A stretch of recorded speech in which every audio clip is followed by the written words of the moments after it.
पौष पुत्रदा एकादशी व्रत 2025। जानिए महत्व, पूजा विधि और पारण का समय।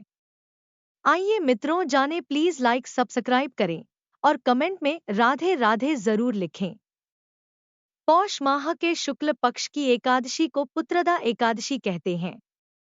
इस बार पौष पुत्रदा एकादशी का व्रत 10 जनवरी 2025 शुक्रवार को रखा जाएगा।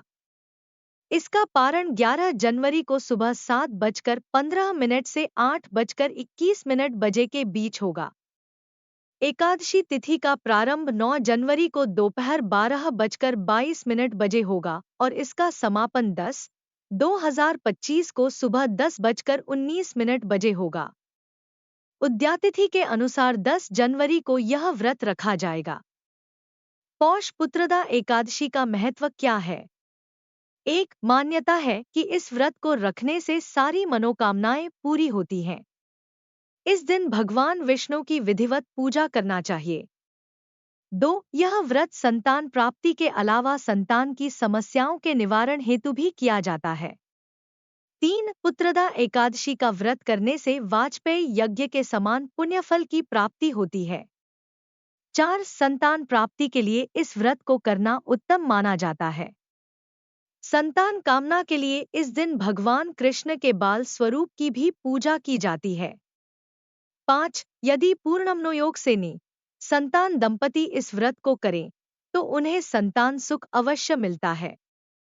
संतान की प्राप्ति तथा उसके दीर्घायु जीवन के लिए पुत्रदा एकादशी का खास महत्व होता है। 6. यह व्रत 2 प्रकार से रखा जाता है, निर्जला और फलाहारी या जलीय व्रत। यदि आप स्वस्थ और उपवास करने में सक्षम हैं तो निर्जला व्रत रखें, अन्यथा फलाहारी व्रत रखकर विधिवत पूजा के बाद समय पर इसका पारण करें। पुत्रदा एकादशी पूजा विधि। पुत्रदा एकादशी व्रत करने वाले भक्तों को एकादशी के एक दिन पहले ही अर्थात दशमी तिथि की रात्रि से ही व्रत के नियमों का पूर्ण रूप से पालन करना चाहिए। दशमी के दिन शाम में सूर्यास्त के बाद भोजन ग्रहण नहीं करना चाहिए और रात्रि में भगवान विष्णु का ध्यान करते हुए सोना चाहिए। सुबह सूर्योदय से पहले उठकर नित्य क्रिया से निवृत्त होकर स्नान करके शुद्ध व स्वच्छ धुले हुए वस्त्र धारण करके श्रीहरि विष्णु का ध्यान करना चाहिए। अगर आपके पास गंगाजल है तो पानी में गंगा जल डालकर नहाना चाहिए। इस पूजा के लिए श्रीहरि विष्णु की फोटो के सामने दीप जलाकर व्रत का संकल्प लेने के बाद कलश की स्थापना करनी चाहिए। फिर कलश को लाल वस्त्र से बांधकर उसकी पूजा करें। भगवान श्रीहरि विष्णु की प्रतिमा रखकर उसे स्नानादि से शुद्ध करके नया वस्त्र पहनाएं। तत्पश्चात धूप दीप आदि से विधिवत भगवान श्रीहरि विष्णु की पूजा अर्चना आरती करें तथा नैवेद्य और फलों का भोग लगाकर प्रसाद वितरण करें।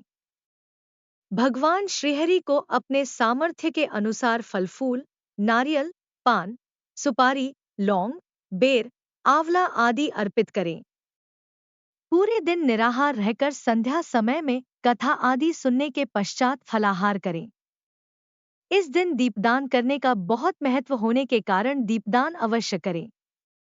एकादशी की रात में भगवान का भजन कीर्तन करते हुए समय बिताएं। दूसरे दिन यानी पारण तिथि पर ब्राह्मणों को भोजन तथा दान दक्षिणा देने के पश्चात ही स्वयं भोजन करें।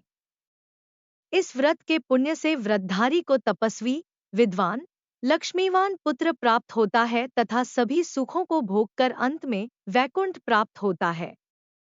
भगवान श्रीहरि विष्णु जी के मंत्रों का 108 बार जाप करें।